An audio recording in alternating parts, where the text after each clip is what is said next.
चिड़िया बहुत गरीब चिड़िया थी। वो जंगल में पानी पूरी बेचकर अपना गुजर बसर करती। पानी पूरी, स्वादिष्ट स्वादिष्ट पानी पूरी। रानो बहन, मुझे 1 प्लेट पानी पूरी दे दो। अच्छा कबूतर भैया। खट्टा थोड़ा ज्यादा डालना। रानो चिड़िया 1 प्लेट पानी पूरी की लगाकर कबूतर को दे देती है। कबूतर मजे मजे से पानी पूरी खाने लगता है। वाह वाह, मजा आ गया। रानो बहन, 1 प्लेट और लगा दो। रानो चिड़िया 1 प्लेट और लगाकर कबूतर को दे देती है। कुछ देर बाद जोकू कौवा रानो चिड़िया के पास आता है। रानो आंटी, मुझे पानी पूरी दे दे, मुझे घर लेकर जानी है। अच्छा, मैं तुम्हें पानी पूरी पैक कर देती हूँ। रानो चिड़िया जग्गू को पानी पूरी पैक करके दे देती है। जग्गू वो पानी पूरी लेकर चला जाता है। जग्गू कौवा गाने गाता हुआ तेजी से उड़ता जा रहा था कि अचानक वो एक पेड़ से टकरा जाता है और पानी पूरी वाला बैग नीचे गिर जाता है। पानी पूरी तो टूट गई, अब मैं मम्मा से जाकर क्या कहूँगा। ये तेज उड़ते हैं ये आजकल के बच्चे, न आगे देखते हैं न पीछे। जग्गू बैग उठाता है और अपने घर की तरफ निकल जाता है। ये क्या हालत करके लाए हो तुम पानी पूरी की? मम्मा मम्मा, रानो आंटी ने मुझे टूटी हुई पानी पूरी दी। मैंने उनसे कहा तो उन्होंने मुझे डांट कर भगा दिया। मैं अभी पूछ कर आती हूँ उस रानो की बच्ची को, की हिम्मत कैसे हुई मेरे बच्चे को डांटने की। गोरी कव्वी टूटी हुई पानी पूरी उठाकर रानो चिड़िया के पास जाती है और रानो चिड़िया की रेहड़ी पर गिरा देती है। ये क्या तरीका है गोरी बहन? यही तो मैं तुम्हें पूछने आई हूँ कि ये क्या तरीका है। मेरे बच्चे को ऐसी टूटी हुई खराब पानी पूरी दी और फिर उसे डांट कर भगा दिया। चलो मेरे पैसे वापस करो। मैंने पानी पूरी बिल्कुल ठीक दी थी। जग्गू रास्ते में खराब करके ले गया होगा, इसमें मेरा क्या दोष है? मेरा बेटा झूठ नहीं बोलता। चुपचाप मुझे मेरे पैसे वापस दे दो, वरना मैं तुम्हारा ये ठेला और मुंह दोनों तोड़ दूंगी। गुड़िया भी वहाँ आ जाती है। रानो चिड़िया गोरी को उसके पैसे वापस दे देती है और गोरी कव्वी वहाँ से चली जाती है। मम्मा, आपने गोरी आंटी की बदतमीजी का जवाब क्यों नहीं दिया? गुड़िया बेटी, ऐसे पक्षियों से दूर ही रहना अच्छा है। तुम बताओ, खाना खा लिया? जी मम्मा, खा लिया और मैंने अपना होमवर्क भी मुकम्मल कर लिया। शाबाश मेरी बेटी। गुड़िया स्कूल में भी जाती और अपनी मम्मा के काम में हाथ भी बटाती। गुड़िया बेटी, आज तो शाम होने से पहले ही सारी पानी पूरी बिक गई। बहुत अच्छी कमाई हुई है। मम्मा, अभी तो शाम होने में बहुत टाइम बाकी है, क्यों ना हम और पानी पूरी बना लें? हाँ गुड़िया बेटी, तुम ठीक कह रही हो। मम्मा, मैं अभी आलू का मसाला तैयार करके लाती हूँ। गुड़िया आलू का मसाला तैयार करने के लिए अपने घर जाती है। आलू तो खत्म हो गए हैं, मैं अभी कबूतर चाचा की दुकान से आलू लेकर आती। गुड़िया कबूतर चाचा की दुकान पर जाती है। कबूतर चाचा, मुझे 5 किलो आलू दे दे। गुड़िया बेटी, लगता है आपका पानी पूरी का काम अच्छा चल रहा है। सुबह शाम आलू, मेरे आलू तो सारे रानो बहन ही खरीद लेती है। गोरी कव्वी सारी बातें सुन रही थी। क्या सच में इस काम में इतना मुनाफा है? कम वक्त चिड़िया, मजे की भी तो बहुत बनाती है पानी पूरी। मेरा दिल अभी तक ललचा रहा है। गोरी कव्वी अपने घर आती है और कालू कव्वे से कहती है, कालू जी, क्यों ना हम भी रानो चिड़िया के ठेले के सामने पानी पूरी का ठेला लगाएं। रानो चिड़िया तो बहुत मजे में है, नोट छाप रही है वो नोट। मैं भी देख रहा हूँ, दिन ब दिन रानो चिड़िया के हालात बदलते जा रहे हैं। मैं कल ही काम शुरू करता हूँ। रानो चिड़िया को तरक्की करते हुए देखकर कव्वे जलने लगे थे। अगले दिन कव्वे भी पानी पूरी का ठेला लगा लेते हैं। पानी पूरी, रानो चिड़िया से सस्ती और ज्यादा स्वादिष्ट पानी पूरी। 5 रुपए में पूरी प्लेट, 5 रुपए में पूरी प्लेट। पानी पूरी। मुझे तो लगता है ये गोरी कव्वी पागल हो गई है। 5 रुपए में कौन एक प्लेट देता है? सिर्फ मेरी जिद में कर रही है ये। तोता वहाँ आता है। अगर गोरी कव्वी 5 रुपए में एक प्लेट दे रही है तो यकीनन 2 नंबर चीजें लगाई होंगी इस गोरी ने। हम तो रानो चिड़िया से ही पानी पूरी लेकर खाएंगे। सब पक्षी रानो चिड़िया से ही पानी पूरी लेकर खाते हैं। ये देखकर कौवों को और भी गुस्सा आ जाता है। रात हो जाती है। कालू जी, हम ऐसा क्या करें कि उस रानो चिड़िया से कोई भी पानी पूरी ना खरीदे? गोरी, कल हम 5 रुपए में 2 प्लेट देंगे। ऐसे पक्षी हमारी पानी पूरी ही खाएंगे। हाँ कालू जी, ये आप ठीक कह रहे हैं, हम कल ऐसा ही करेंगे। मम्मा, कबूतर अंकल की दुकान पर आज आलू बहुत कम है। कबूतर अंकल कह रहे थे आज शहर वाली मंडी से लेकर आएंगे आलू। कोई बात नहीं गुड़िया बेटी, जो है उन्हीं से काम चलाएंगे आज। रानो चिड़िया और गुड़िया अपना थैला लेकर चली जाती है और पानी पूरी की आवाज लगाने लगती हैं। गौरी कवि वहाँ पहले ही पानी पूरी बेच रही थी। 5 रुपए की 2 प्लेट, 5 रुपए की 2 प्लेट, जल्दी जल्दी आए, खालिश और स्वादिष्ट पानी पूरी खाए। अगर मजा ना आए तो पैसे वापिस। पानी पूरी, पानी पूरी। मम्मा इधर आए, बात सुनिए। गुड़िया रानू चिड़िया के कान में कुछ कहती है। हाँ गुड़िया बेटी, आज इन कौवों को मजा चखाते हैं। तोते भाई इधर आए। रानू चिड़िया तोते को पैसे देती है और उसके कान में कुछ कहती है। गौरी बहन, मुझे पानी पूरी की 1 प्लेट दे दे। 1 नहीं 2, 5 रुपए में 2 प्लेट। तोता पानी पूरी लेकर खाकर देखता है। पानी पूरी तो मजे की है। तोता कौवों से सारी पानी पूरी खरीद लेता है और जाकर रानू चिड़िया को दे देता है। 20 रुपए की 1 प्लेट, 20 रुपए की 1 प्लेट, पानी पूरी, पानी पूरी। सब पक्षी रानू चिड़िया से पानी पूरी लेकर खाते हैं। कालू कौवा और गौरी कवि एक दूसरे का मुंह देखते रह जाते हैं। कालू जी, हमारे साथ तो धोखा हो गया। इस बड़ी चोंच वाले की तो मैं चोंच ही तोड़ दूंगी। रुक जाओ गौरी, हमने उसे खुद ही पानी पूरी बेची है। हम रानू का कुछ नहीं बिगाड़ सकते। चलो घर वापस चलते हैं। बैठे बिठाए इतना नुकसान हो गया। कालू और गौरी मुंह बनाए वहां से चले जाते हैं।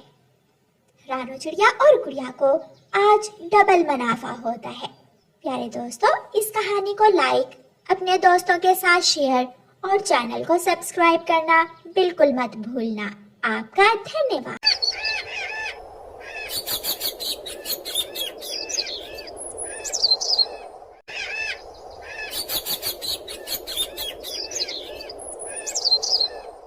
गर्मियों के दिनों में बारिशें खूब बरस रही थी। सब पक्षी अपने अपने घोंसलों से निकलकर बारिश में नहा रहे थे। कितना सुंदर और ठंडा ठंडा मौसम है। मम्मा, आज तो गर्मी की छुट्टी हो गई। कुकू के पापा कुकू को लेकर घर आ जाए। बारिश आज कुछ ज्यादा ही तेज है और हवा भी बहुत तेज है।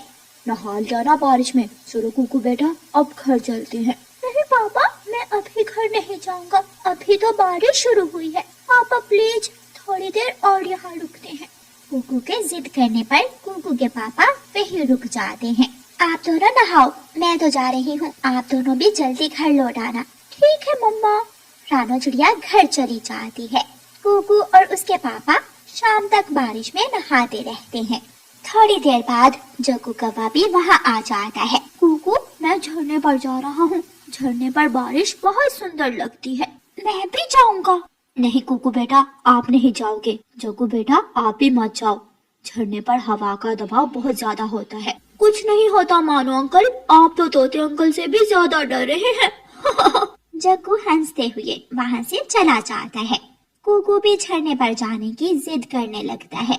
मैं जाऊंगा, मैं भी झरने पर जाऊंगा। आप मेरी कोई बात नहीं मानते।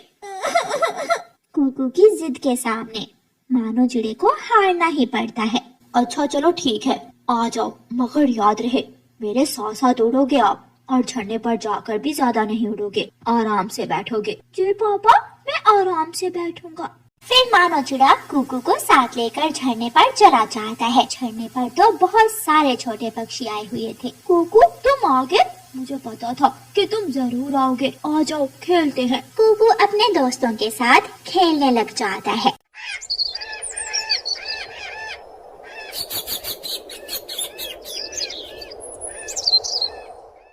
थोड़ी देर बाद बारिश रुक जाती है और कुकू भी अपने पापा के साथ अपने घर चला जाता है। सुबह से शाम हो गई। कुकू बचा है। आप तो समझदार हैं। कौन नहाता है इतना बारिश में? तुम्हें पता है रानो, कुकू कितना सीधी होता जा रहा है। क्या करता मैं? जग्गू भी अपने घर जा चुका था। मम्मा मम्मा, मुझे ठंड लग रही है।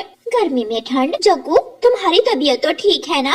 गौरी जग्गू के शरीर को पंख लगाती है। जग्गू को तो बहुत तेज बुखार था। हो गया ना बुखार? और जाओ झरने पर, तंग कर रखा है तुमने मुझे। आधी रात को कुकू भी रोने लगता है। मम्मा मम्मा, मेरे पंख में बहुत दर्द हो रहा है। मेरे पंख, हाय मेरे पंख। मानो जी, मुझे लगता है कुकू को बुखार हो गया है। घर में तो कोई दवा भी नहीं पड़ी जो मैं इसे दे दूं। मैं अभी दवा लेकर आता हूँ। इतनी रात के आप कहाँ जाओगे? 100 तरह के जंगली चोर पक्षी होते हैं इस समय। मैं अपने बेटे को ऐसे रोता हुआ भी तो नहीं देख सकता। मैं अभी बुलबुल डॉक्टर से दवा लेकर आता हूँ। कुकू बेटा, आप परेशान ना हो, आप जल्दी ठीक हो जाओगे। मानो चिड़ा अपने घर से निकलता है। वो अभी आधे रास्ते में ही जाता है कि सामने से 2 चीलें आ जाती हैं। मिल गया शिकार, मिल गया। बड़ी, आज तो शिकार बिना मेहनत के मिल गया। मुझे जाने दो, मेरे बेटे को बुखार है, वो बहुत तकलीफ में है, प्लीज मुझे जाने दो। अब हम इतनी भी बेवकूफ नहीं है जो हाथ आया शिकार जाने दे। वो दोनों चीलें मानो चिड़े को पकड़कर ले जाती हैं और अपनी गुफा से बाहर पेड़ के साथ बांध देती हैं। मुझे जाने दो, कितनी जालिम हो तुम। शुक्र करो हमारा पेट भरा हुआ है, वरना हम तुम्हें अभी खा जाती। तुम कुछ बोलने लायक भी न रहते। मम्मा, मेरे पंख, मेरे पंख। चुप हो जाओ कुकू बेटा, रो मत, आपके पापा आते ही होंगे। रानो चिड़िया परेशान हो जाती है क्योंकि मानो चिड़े को गए हुए काफी समय हो गया था। मानो जी अभी तक क्यों नहीं आए, ना जाने कहाँ होंगे। मुझे खुद ही कुछ करना होगा। रानो चिड़िया अपने घर से निकलती है। वो इधर उधर जाती है मगर मानो चिड़ा उसे कहीं भी दिखाई नहीं देता। इतनी रात हो गई है, कहाँ चले गए आप? रानो चिड़िया परेशान हाल अपने पड़ोसी कौवों के घर जाती है। रानो, जग्गू को भी बहुत तेज बुखार हो गया था, मैंने यही दवा दी, देखो अब कैसे आराम से सो रहा है। रानो बहन, आप चिंता ना करें, मानो चिड़े को मैं ढूंढ कर लाता हूँ। आप घर जाकर कुकू का ख्याल रखें। बहुत बहुत शुक्रिया कालू भाई। सच कहते हैं, अगर पड़ोसी अच्छे हो तो वो बहन भाइयों से भी पहले हमारी मदद के लिए हाजिर होते हैं। आपका बहुत बहुत धन्यवाद। रानो चिड़िया दवा लेकर घर चली जाती है और कुकू को दवा पिलाती है। दवा पीने के कुछ ही देर बाद कुकू को कुछ सुकून मिलता है और वो सो जाता है। मगर रानो चिड़िया परेशान हाल सारी रात जाग कर गुजारती है। सुबह हो जाती है। दोनों चीलें आग जलाकर बैठी हुई थी। कालू कौवा कबूतर को साथ लेकर वहाँ पहुँच जाता है। कालू, यहाँ तो 2 चीले हैं, हम इनका मुकाबला कैसे कर सकते हैं? कबूतर, तुम परेशान मत हो, मैं अभी चीलों के पास जाऊंगा, उनको बातों में उलझाऊंगा और तुम मानो चिड़े को खोल देना। तुम जानते हो इसमें हमारी जान भी जा सकती है, सब बहुत होशियारी से करना होगा। हाँ, तुम ठीक कह रहे हो। मानो चिड़ा भी कबूतर और कौवे को देख लेता है और सुख का सांस लेता है। कौवा चीलों के पास जाता है। चील चील, नई खबर सुनी है क्या तुम दोनों ने? कैसी खबर? जंगल में एक वबा फैल रही है, खास तौर पर चिड़ियों में। कालू चीलों को अपनी बातों में उलझाता है और कबूतर मानो चिड़े की रस्सी खोलकर वहाँ से भाग जाता है। कालू भी जल्दी से भागने की करता है। हमारा शिकार, बड़ी, हमारा शिकार, गंदे कौवे ने हमें धोखा दे दिया। वो तीनों सुरक्षित अपने घर पहुँच जाते हैं। कबूतर भाई, कालू भाई, आपका बहुत बहुत धन्यवाद। अगर आज आप दोनों ना होते तो ना जाने मेरा क्या बनता। पापा, मेरे पापा आ गए। कुकू अपने पापा के गले लग जाता है। पापा, मुझे माफ कर दे, ना मैं जिद करता, ना आप इस मुसीबत में फंसते। कुकू बेटा, अगर ये मुश्किल ना आती तो हमें कैसे पता चलता कि हमारे पास इतने अच्छे और मुखलिस दोस्त हैं। प्यारे दोस्तों, इस कहानी को लाइक, अपने दोस्तों के साथ शेयर और चैनल को सब्सक्राइब करना बिल्कुल मत भूलना। आपका धन्यवाद। रुचि का जंगल मंजिल पांचाल